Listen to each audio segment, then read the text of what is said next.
भारतीय सेना में बड़ी घुसपैठ, सेना में पाकिस्तानियों की सेंध, आईएसआई की साजिश का पर्दाफाश, बंगाल सरकार को हाईकोर्ट का नोटिस, भ्रष्टाचार की भेंट चढ़ी देश की सुरक्षा।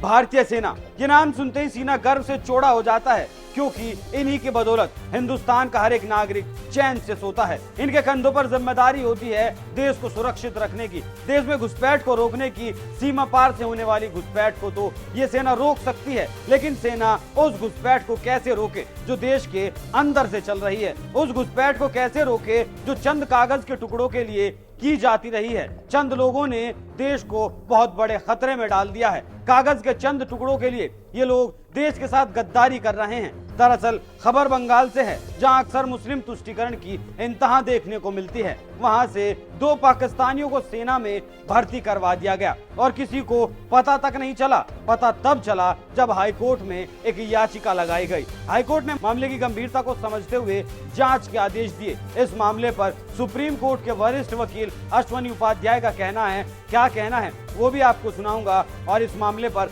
हाईकोर्ट का क्या कहना है वो भी आपको बताऊंगा।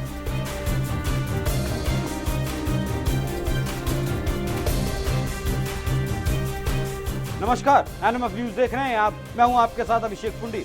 भ्रष्टाचार इस देश को किस कदर खोखला कर रहा है, इस खबर से आप इस बारे में जान पाएंगे। खबर ऐसी है कि भारतीय सेना और सीआरपीएफ में फर्जी कागजों पर लड़कों को भर्ती करने वाला एक बहुत बड़ा रैकेट एक्टिव है, और इस रैकेट ने भारतीय सेना में 2 पाकिस्तानियों को भी भर्ती करवा दिया। ये मामला सामने तब आया जब कलकत्ता हाईकोर्ट में एक याचिका दाखिल की गई। याचिका दाखिल करने वाले ने बताया कि उसका एक रिश्तेदार भी इस रैकेट का हिस्सा है। हाईकोर्ट के जज ने मामले को गंभीरता से लिया और मामले में सुनवाई भी शुरू कर दी। न्यायाधीश ने बंगाल की सरकार समेत कई विभागों को नोटिस जारी किया है। साथ ही इस मामले की जांच सीआईडी से कराने के भी आदेश दिए हैं। बैरकपुर में तैनात हैं दोनों पाकिस्तानी। विष्णु चौधरी, ये नाम वही है जिन्होंने इस घुसपैठ से पर्दा उठाया है। विष्णु चौधरी ने हाईकोर्ट में एक याचिका दाखिल की है। इस याचिका में सेना में भ्रष्टाचार के चलने का आरोप लगाया गया है। इस खबर में आगे बढ़ने से पहले देखिए इस मामले पर सुप्रीम कोर्ट के वरिष्ठ वकील अश्वनी उपाध्याय का इस पूरे मामले पर क्या कुछ कहना है। आज के अखबार में आया है कि 2 पाकिस्तानी भारत में आए, उन्होंने फर्जी आधार बनाया, फर्जी राशन कार्ड बनाया, बर्थ सर्टिफिकेट बनाया, ड्राइविंग लाइसेंस बनवाया, वोटर आईडी बनवाया, डोमिसाइल सर्टिफिकेट बनवाया और भारत की सेना में भर्ती हो गए। मैं बार बार कह रहा हूं, ये भ्रष्टाचार हमारे देश के लिए कैंसर जैसा है, सनातन धर्म के लिए कैंसर जैसा है। ये जो दोनों पाकिस्तानी आए हैं, इन्होंने पैसा दिया, आधार बनवा लिया, पैसा दिया, राशन कार्ड बनवा दिया, पैसा दिया, बर्थ सर्टिफिकेट बनवा लिया, पैसा देके ड्राइविंग लाइसेंस बनवा लिया, पैसा देके वोटर आईडी बनवा लिया, पैसा देके डोमिसाइल सर्टिफिकेट बनवा लिया, और क्या पता बाद में पैसा देके सेना में भर्ती हो गए होंगे, क्योंकि सेना में भी 5 से 10 लाख रुपए देके सिपाही की भर्ती होती है, माली की भर्ती होती है। सिपाही जो सेना में नीचे लेवल की जो भर्तियां होती हैं, वहां पैसा चलता है। सीआरपीएफ में पैसा चलता है भर्ती में, बीएसएफ में पैसा चलता है भर्ती में।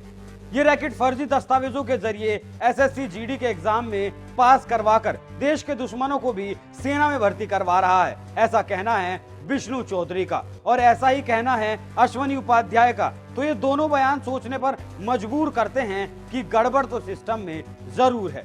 ये दोनों पाकिस्तानी दुश्मन फिलहाल बैरकपुर में तैनात हैं, जिनके नाम जयकांत कुमार और प्रद्युमन कुमार हैं। विष्णु का आरोप है कि इस रैकेट में उसका एक करीबी रिश्तेदार भी शामिल है। ये गिरोह इतना पावरफुल है कि अपने मनचाहे लोगों को पास करवाकर सेना में भर्ती करवा देता था। आखिर ये गिरोह इतने पावरफुल हो कैसे जाते हैं? कैसे हम देश के साथ गद्दारी कर सकते हैं? कैसे मात्र 2, 2.5, 3, 4 हजार रुपए में फर्जी कागज बनाकर देशद्रोह को अंजाम दिया जाता है, और ऐसे लोगों को सजा के नाम पर क्या मिलता है? कुछ भी नहीं।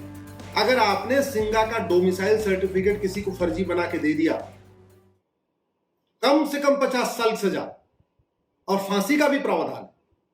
हमारे देश में पिछले 75 साल से करोड़ों फर्जी डॉक्यूमेंट बन चुके हैं, करोड़ों। फर्जी आधार, फर्जी राशन कार्ड, फर्जी ड्राइविंग लाइसेंस, फर्जी पासपोर्ट, फर्जी वोटर आईडी। आज तक किसी को सजा नहीं हुई। सजा नहीं हुई इसलिए सब फर्जीवाड़ा चलता जा रहा है। मैं आप लोगों से निवेदन करता हूं, दल गुलामी छोड़िए, नेताओं की चमचागिरी छोड़िए। अपने घर के लिए छुट्टी करते हैं, शादी विवाह के लिए छुट्टी करते हैं, कहीं घूमने जाना होता है छुट्टी करते हैं, दोस्तों की शादी के लिए छुट्टी करते हैं, रिश्तेदारों की शादी के लिए छुट्टी करते हैं। अरे 1-2 दिन देश के लिए छुट्टी करिए भाई। कम से कम महीने में एक संडे देश के नाम करिए। और देश के नाम में करना क्या है, एक दिन संडे को सीधे सीधे सब लोग ग्रुप बनाइए, सांसद क्या पहुंचिए, सांसद से पूछिए कि ये फर्जीवाड़ा कब रुकेगा। एक देश को सरकार सही तरीके से नहीं चलाती, बल्कि हमारे कानून देश को सही तरीके से चलाते हैं। जब कानून सख्त होंगे और अपराध की सजा रूह कपाने वाली होगी, तो ऐसे जिहादी हिम्मत नहीं कर पाएंगे इस तरह की गद्दारी करने की। शर्म आती है ये सोचकर कि चंद कागज के टुकड़ों के लिए देश के साथ गद्दारी की जा रही है। अब आपको बताता हूं कि हाईकोर्ट ने इस पूरे मामले पर क्या कुछ कहा है। हाईकोर्ट ने माना मुद्दा गंभीर है। हाईकोर्ट ने मुद्दे को गंभीर मानते हुए जांच के आदेश दिए हैं। जस्टिस राजशेखर ने इस मामले में पाकिस्तानी खुफिया एजेंसी आईएसआई का हाथ होने की संभावना भी मानी है। हाईकोर्ट ने पश्चिम बंगाल सरकार, पश्चिम बंगाल के डीजीपी, हुगली जिले के एसपी, सीबीआई के क्षेत्रीय निदेशक और मोगरा पुलिस स्टेशन के प्रभारी को नोटिस जारी करके जवाब मांगा है। हैरानी की बात तो यह है कि इन प्रमाण पत्रों को डीएम और एसडीएम कार्यालय, नगर पालिका के चेयरमैन, नगर पालिका के कार्यकारी अधिकारी और पुलिस विभागों द्वारा जारी किया जा रहा है, जो कि एसएससी जीडी परीक्षा के लिए जरूरी दस्तावेज होते हैं। ऐसी खबरों को सुनकर एक बार को तो अपने कानों पर यकीन नहीं होता। क्या लोग कुछ पैसों के लिए ऐसा कर सकते हैं? देश में जो मुस्लिम आबादी इतनी तेजी से बढ़ रही है, जो रोहिंग्या और बांग्लादेशी लगातार देश की सुरक्षा में सेंधमारी कर रहे हैं, देश की जनसंख्या को बढ़ा रहे हैं, देश के संसाधनों का दोहन कर रहे हैं, उसका सबसे बड़ा कारण ऐसे ही गिरोह हैं।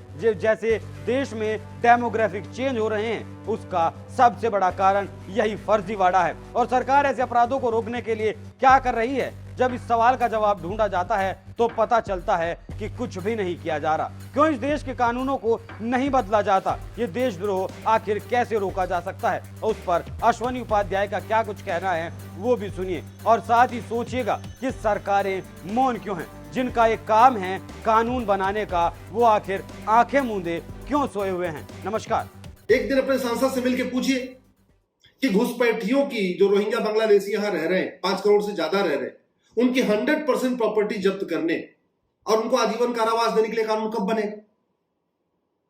ये कानून बनते ही 80% घुसपैठिए खुद भाग जाएंगे। याद रखिए, भ्रष्टाचार देश के साथ देशद्रोह जैसा है। भ्रष्टाचार मक्कारी है, भ्रष्टाचार गद्दारी है। भारत की 50% समस्याओं का मूल कारण भ्रष्टाचार है। तो भ्रष्टाचार 2 ही तरीके से खत्म होगा। पहला, भ्रष्टाचार को देशद्रोह घोषित किया जाए। दूसरा, भ्रष्टाचार को राष्ट्रीय सुरक्षा के लिए खतरा घोषित किया जाए, क्योंकि राष्ट्र के जो समक्ष जितने खतरे हैं उसका मूल कारण भ्रष्टाचार। हमारी राष्ट्रीय सुरक्षा के लिए खतरा है माओवाद, नक्सलवाद। भ्रष्टाचार खत्म हो जाए, माओवाद, नक्सलवाद खत्म हो जाए। हमारी राष्ट्रीय सुरक्षा के लिए खतरा है अलगाववाद, कट्टरवाद। भ्रष्टाचार खत्म करिए, ये भी खत्म हो जाएगा। हमारी राष्ट्रीय सुरक्षा के लिए खतरा है घुसपैठ, रोहिंग्या बांग्लादेशी घुसपैठ। भ्रष्टाचार खत्म करिए, घुसपैठ खत्म हो जाएगी। हमारी राष्ट्रीय सुरक्षा के लिए खतरा है देश के साथ जो जासूसी लोग करते हैं। जासूसी किस लिए करते हैं? पैसे के लिए करते हैं। भ्रष्टाचारियों को फांसी देने के लिए कानून बनाइए, जासूसी बंद हो जाएगी। आखिर जो समस्याएं भारत में है वो सिंगापुर में नहीं है, उसका मूल कारण है उनका कानून अच्छा है। जो समस्याएं भारत में है, आखिर चीन में कोई घुस के फर्जी डॉक्यूमेंट क्यों नहीं बनवा लेता? आखिर चीन में कोई घुस के चीन की सेना में भर्ती क्यों नहीं हो जाता, जैसे भारत की सेना में लोग भर्ती हो जा रहे हैं?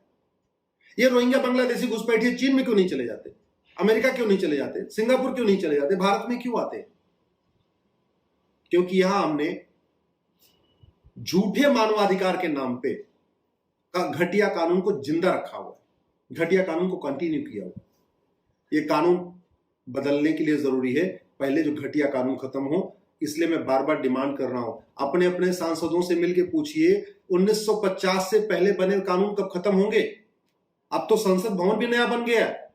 जब नया संसद भवन बन गया है, अंग्रेजों का संसद भवन खत्म हो गया है, तो अंग्रेजों का कानून क्यों चल रहे हैं?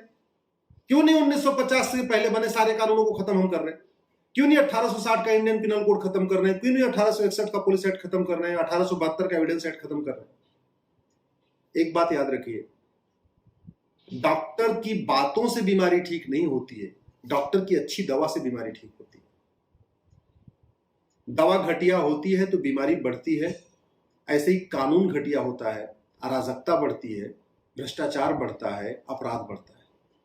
और ऐसी कोई बीमारी नहीं जिसकी कोई दवाई नहीं, ऐसी कोई समस्या नहीं जिसका कोई समाधान नहीं। अगर जो समस्याएं भारत में है वो चीन में नहीं है, इसका मतलब कानून बना के उनको भारत में खत्म किया जा सकता है। जो समस्याएं भारत में है वो सिंगापुर में नहीं है, इसका मतलब सिंगापुर वाला कानून अगर भारत में लागू कर दें तो भारत में भी प्रॉब्लम खत्म हो जाएगी। जो समस्याएं भारत में है अगर अमेरिका में नहीं है, इसका मतलब अगर अमेरिका जैसा कानून भारत में बना दें तो समस्या खत्म हो जाएगी।